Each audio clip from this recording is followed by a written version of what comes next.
First, for a fifth day, Oregon Senate Republicans nowhere to be found as talks continue behind the scenes. After the Oregon 11 managed to prevent another quorum and stall a vote on the contentious cap and trade bill, now there are some new questions about how long this stalemate will go on. Our Emily Burris has been in Salem all day talking with lawmakers on both sides of the aisle. Emily, any end in sight here?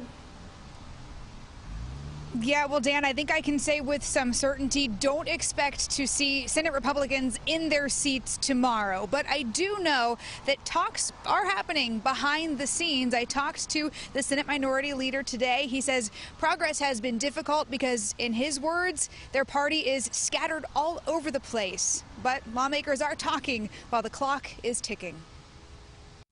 We're running out of time, and what people don't realize sometimes is that anything left on the table on June 30th is dead. Frustration from Senate Democrats now looking at just days to resolve the fight over cap and trade legislation before the regular session is over.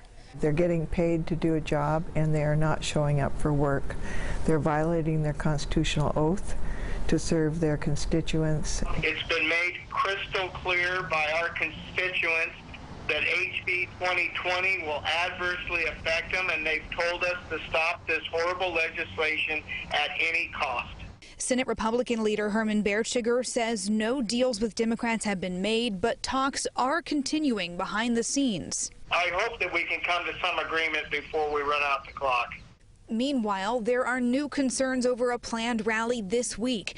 After days of opposition groups gathering at the Capitol, supporters of House Bill 2020 plan to rally Tuesday, calling for Senate Republicans to come back to work. People are worried about having a mass demonstration down here. Organizers say they've been in touch with Oregon State Police and are being warned of new possible threats, calling into question whether a large demonstration would be safe. It's a frightening time, and frankly, just not the Oregon way. We're not used to seeing this kind of rhetoric and extremism. So it's a safety problem for our folks who just want to come down and make their voices heard as well. It's not fair to them. And those organizers tell me they would like to see those Senate Republicans denounce any of the threats being made, any kind of violent activity of any kind.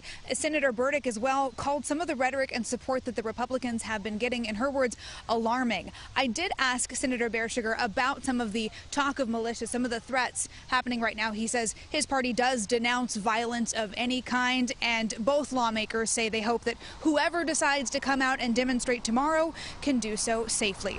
Live in Salem, Emily Burris, KOIN 6 News. We just want to mention that was Brad Reed with Renew Oregon speaking there in the story. Digging deeper into the rules of the Oregon legislature, we found out if the governor calls a special session because Republicans don't come back, the slate is wiped clean.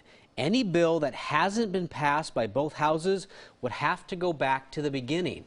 That includes the higher education spending bill. A special session would have no time limit. We will, of course, keep you covered on what is happening in